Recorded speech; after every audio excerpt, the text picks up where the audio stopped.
और जो स्टूडेंट है उनको क्वेश्चन पूछना चाहिए। जबकि अगर देखा जाए तो हमारे एजुकेशन सिस्टम में इसका एग्जैक्ट ऑपोजिट होता है। टीचर क्वेश्चन पूछता है या जो एजुकेशन सिस्टम है वो क्वेश्चन पूछता है बच्चों से और बच्चों का काम है आंसर देना। इसको कंडीशनिंग बोलते हैं। So let her ask anything and everything. Let her put a question mark even on your strongest believes for that matter.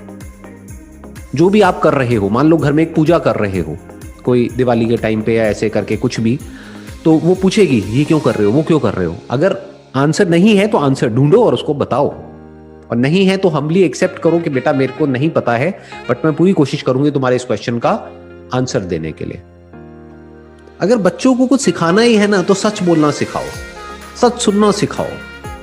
That is more important than any skill और any habit for that matter. कि उनको सच बोलने की आदत पड़े और सच बोलने पर उनको एप्रिसिएशन मिले और हम भी सच बोले, ये बहुत जरूरी है। मतलब इमीडिएटली अगर आपसे भी कोई गलती हो गई, जैसे आप उसको कुछ सिखा रहे हो और आपने खुद ने वो गलत काम कर दिया या आपके हस्बैंड ने कर दिया, तो इमीडिएटली आप लोगों को उसको सॉरी बोलना चाहिए कायदे से। जैसे मेरी बेटी मेरे को टोकती है, मैं अपने फ्रेंड्स के साथ में जब फोन पे बात करता हूँ तो एक आध वर्ड कोई ऐसा मुंह से निकल जाता है तो इमीडिएटली उसकी आवाज आ जाती है पीछे से, पापा। तो मैं कहता हूँ अच्छा सॉरी सॉरी सॉरी। कहने का मतलब है कि जो भी आप करते हो उसी से वो सीखते हैं बच्चे, इसमें कोई डाउट नहीं है। और एक्चुअल में अगर आप थोड़ा और डीपली अगर इसको समझेंगे फ्रॉम द साइकोलॉजी पर्सपेक्टिव, आप भी क्या हो, वो नहीं जो आप बोल रहे हो, वो जो आप कर रहे हो। कोई भी इंसान बोलता कुछ और है, एक्चुअल में होता कुछ और है। तो कोशिश करो कि अपने आप को जो आप कर रहे हो उस लेवल पे चेंज करो, और नहीं कर रहे तो एक्सेप्ट करो इस बात को और अपने बच्चे को बताओ कि बेटे मैं तो नहीं कर पाई अपनी इस प्रॉब्लम को ओवरकम। हो सकता है तुम भी ना कर पाओ, बट हो सकता है तुम कर जाओ। डोंट टेल हर कि ये सही है ये गलत है। फॉर एग्जाम्पल स्मोकिंग है तो आप अपने पर्सपेक्टिव से कहेंगे तो आप क्या सिखाएंगे बच्चे को, अरे बहुत बुरी चीज होती है, कभी हाथ भी मत लगाना, ये मत करना, वो मत करना, ये हो जाता है वो हो जाता है। ये सब बोलने की क्या जरूरत है। उसको बताओ देखो इसके कुछ बेनिफिट्स भी हैं और कुछ नुकसान भी हैं। तुम्हारी मर्जी, तुम्हें पीना है पियो, नहीं पीना मत पियो। उन पे छोड़ो ना, तभी तो वो सोचेंगे, तभी तो उनका माइंड डेवलप होगा। हमारी स्पेशली इंडियन पेरेंट्स की प्रॉब्लम क्या होती है, ये हमारे नस नस में दौड़ रहा है कि हम बेसिकली एक अथॉरिटी की तरह एक्ट करते हैं अपने बच्चों के ऊपर। वी टेल देम ये करो ये मत करो, ऐसे सोचो ऐसे मत सोचो, ये सही है ये गलत है, जबकि हमने खुद नहीं फिगर आउट नहीं किया है। आइडियली क्या करना चाहिए, let them ask and question anything and everything. जैसे एक हमारे घरों में डायलॉग बहुत चलता है इंडिया में कि भाई बड़ों के आगे ना बहस नहीं करते, बड़ों से सवाल नहीं पूछते, बड़ों को पलट करके जवाब नहीं देते। तो अगर कभी ऐसा कुछ आपके मुंह से निकल जाए तो बी अवेयर कि इमीडिएटली ये बात बोलो उस बच्चे को कि ऐसा कुछ नहीं है। बड़ा छोटा क्या होता है, कोई भी हो सामने वाला, अगर आपको उसकी बात समझ नहीं आ रही है या गलत लग रही है तो उससे पूछो, ढंग से पूछो लेकिन पूछो। अगर कोई भी बात किसी की भी समझ नहीं आ रही, डरने की जरूरत नहीं है किसी से भी। कोई भी है कुछ भी ऐसा कह रहा है जो तुम्हें समझ नहीं आता है तो पूछो, आस्क एवरीथिंग। एक लास्ट चीज और, जैसे एक वो कहा जाता है कि बच्चों को सब कुछ मत दो, उनको स्ट्रगल करने की आदत होनी चाहिए, सब कुछ मत दो। मुझे ऐसा लगता है कि मेरा perspective, I don't know it's right और रॉन्ग, कि जब हम कर सकते हैं तो हम क्यों ना करें। जस्ट बिकॉज उनको कल को स्ट्रगल करना पड़ेगा, हम उन्हें आज ही स्ट्रगल करने दें कि हम भी तुम्हें नहीं देंगे, तुम स्ट्रगल करो, क्योंकि वो तुम्हें आगे के स्ट्रगल के लिए रेडी रहना है।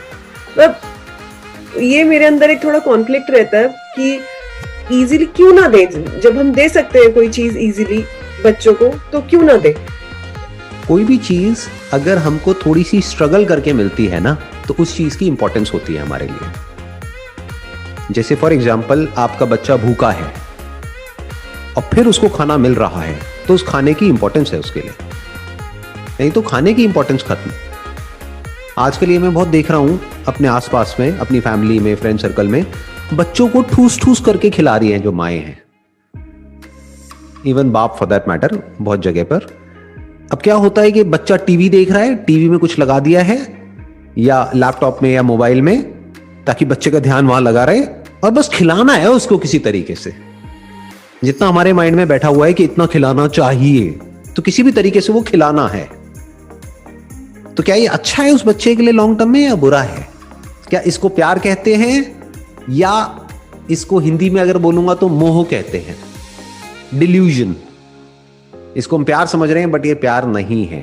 प्यार वो होता है जो सामने वाले के भले के लिए हो, नॉट जो हमको अंधा कर दे और उसका भला और उसका बुरा देखने ही ना दे। बायोलॉजिकली आप किसी भी साइंटिस्ट से पूछेंगे, किसी भी डॉक्टर से पूछेंगे कब खाना चाहिए, कितना खाना चाहिए, ये बच्चे ज्यादा अच्छे से जानते हैं। बट हम क्या करते हैं, उनकी इस डिफॉल्ट सेटिंग को ही खराब कर देते हैं। जब बच्चे को भूख लगेगी तो बच्चा रोएगा, खाना मांगेगा, उस वक्त दो, उतना ही दो जितना बच्चा मांग रहा है। अगर वो मान लो नहीं मांगता है खाने के लिए या नहीं मांगती है, तो उसके पीछे कोई ना कोई वजह होगी ना। इसका मतलब अंदर से उसकी तबीयत खराब है।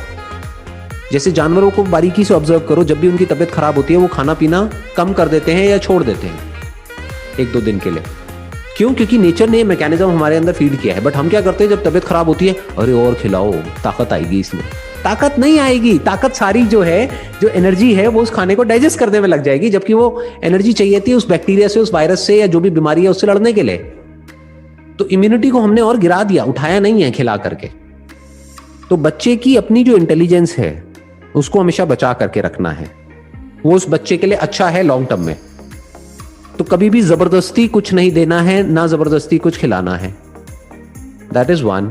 2 कि अब कोई बच्चा जिसके लिए खिलौने की इंपॉर्टेंस है, उसकी लाइफ बेटर है, या ऐसा कोई बच्चा जिसके लिए खिलौनों की कोई इंपॉर्टेंस ही नहीं है, जो खिलौनों से बोर हो गया है।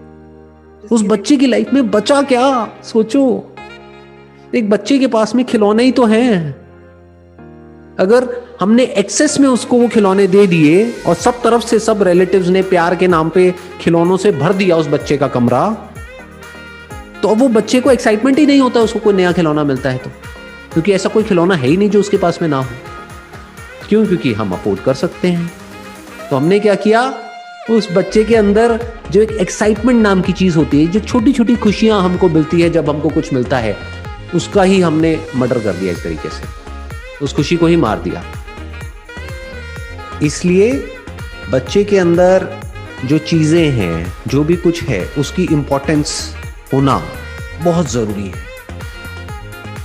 अब इसका मतलब ये नहीं है कि हम बच्चे को कुछ दे ही ना, कि वो मांग रहा है और ना दे। आप समझ गए? दोनों में फर्क समझ गए?